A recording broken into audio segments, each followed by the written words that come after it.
Good morning to you freight brokers. I hope you're doing wonderfully well out there today. Today I have some information that I want to share with you that I think is incredibly important to your success as a freight broker. I've been meaning to share this information with you for about a week now, but I put it off, and today came. And I said, you know what? I'm not going to allow for another day to pass without sharing this information with my network because it could massively impact your freight broker business.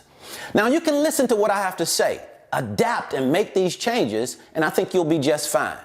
But if you don't listen, if you ignore what I have to say, and you continue to do things in the way that you're doing it, I think that could be a catastrophic mistake. So let's take a few steps back. If you're 60s, 70s, 80s, maybe not 90s, but definitely 80s and below, baby, you remember a company called Kodak. It was a very familiar name.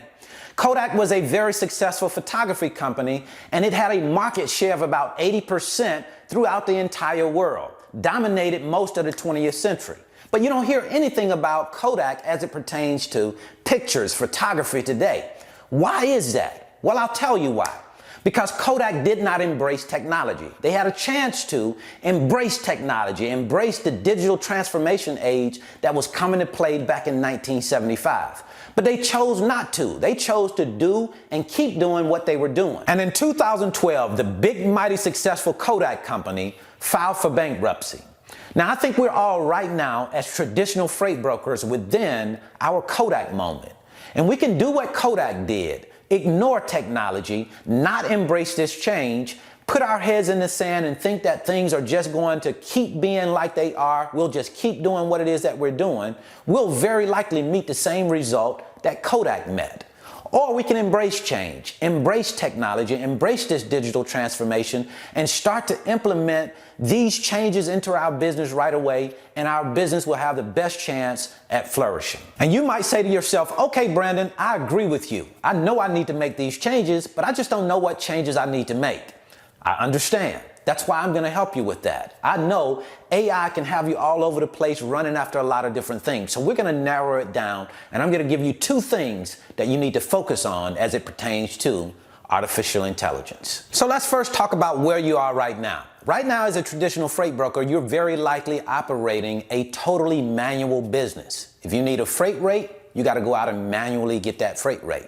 If you're giving some customer service, you have to manually provide that customer service. Everything has to be initiated by you. And for a period of time up until this point, that has been okay. But market dynamics have changed. Our customers' needs have changed. We live in a faster, more technologically savvy society now, so we have to update our platforms, install better systems on our platforms so that we can be up with the times. Because when you're behind, when you're lagging behind, you're going to start missing out on customers. It's just a matter of time. If you're already having problems right now being as efficient as you probably need be, just wait until 6 months, 12 months down the road. It's going to continue to get further and further out of your hands. You're going to get further and further behind the power curve. So we want to start implementing some of these changes right now. Here's change number one that I would recommend you implement as soon as possible. All right, the first thing that I want you to take a look into is pricing. How do you currently price your loads? Do you basically wait for shippers to send you a load and then you have to go in and go into your rate board, figure out what the load is, call carriers up, talk to those carriers, start negotiating with those carriers, then you'll figure out how much that lane is going to cost you? Is that the way that you are getting your pricing right now? If it is, I highly suggest that that's the first thing that you want to target. You want to start to look at changing the way that you price loads. You see, there's a different way that we price loads other than just going in and manually to do it. For example, let's say that you were moving LTL loads and you were interested in getting LTL pricing. Well, you normally would go to a load board and start talking to carriers, trying to find truckload carriers to move LTL loads.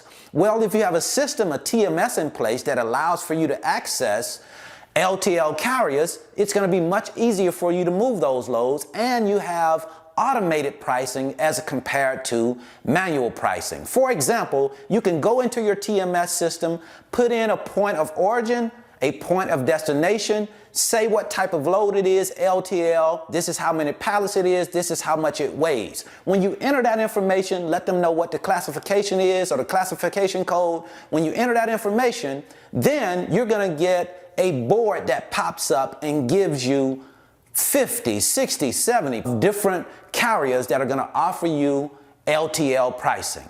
That's what it's all about. That's automated pricing. That's the way that it's going to allow for you to move more loads, because then you're automated. You're not doing everything on your own. And yes, moving more loads will obviously help you to make a whole lot more money.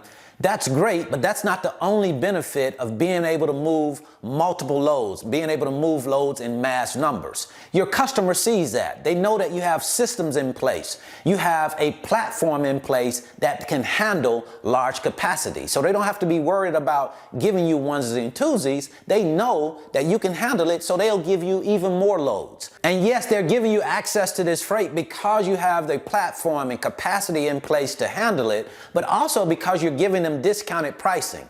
You see, when you're using a TMS and you're giving them automated pricing through LTL carriers, that's always going to be at a discount as compared to regular truckload carriers. Next up, what I think would be a great idea for you to look at updating is the way that you service your customers. Right now, you're very likely serving your customers manually. Meaning, if your customer sends you over a rate request to your computer via email and you're not at the computer, then that rate request goes unanswered. You may have it on your phone, but it's not fast enough. So that customer ends up going to another freight broker or another carrier, and you miss out on that load. We don't want to miss out on loads. We want to provide service to our customers, regardless of whether we're sitting at the desk or we may be off at the gym somewhere. We want to make sure that we have a system in place that pulls that email in, looks for keywords like rate request, and go ahead and get that rate request started and send a rate back to our shipper, whether we're at the desk or we're not at the desk. And that also includes check calls. When you're doing check calls manually, you got to pick up the phone, call your carrier, find out where he is, and then give that information to your shipper. Now that's okay, but carriers don't always want to be contacted that way. They're busy, they're driving, they don't always want to call you or you call them and give updates on where they are. That can get a little bit frustrating. So sometimes you'll have systems in place within your TMS that gives updates to your shipper via email and let them know exactly where their load is all times without you having to make a call. So now, as you might be able to see, these are not changes that would call for you to overhaul your entire business. These are changes, small changes that are going to have big impacts as you continue to move your business forward. Highly suggest that you at least consider taking a look at the changes that we mentioned today. It's all about competing, staying competitive in a very competitive environment. When I think about competing, I think about the saying that says, an old lion wakes up in Africa every morning, and when he wakes up with it on his mind knowing that he has to outrun the slowest gazelle or he won't eat. Now also, the gazelle wakes up and he knows that he has to outrun the fastest lion or he will be eaten. But either way, regardless of whether you're a gazelle or a lion, the bottom line is when morning comes, you better be running. In the freight broker business, when morning comes, you better be running. You better be competing. And as long as you're competing, you have a great chance of winning. That's what I wanted to share with you today. I certainly hope this information has been helpful. If you want to learn more about the freight broker business, I'll leave a free link in the description. It's my 5-video series titled How the Load Movement Process Works. It will give you a look into the freight broker business, let you see how it works. That way you can take a look at it before you come into it, and then you can make a decision in the light instead of in the dark. And I'll also leave a free video right here detailing the cost of starting your own freight broker business. So until the next time, I wish you the very best in your life and business. And as always, remember this, your life is 100% your responsibility. Please like, subscribe, and click the bell so you don't miss anything.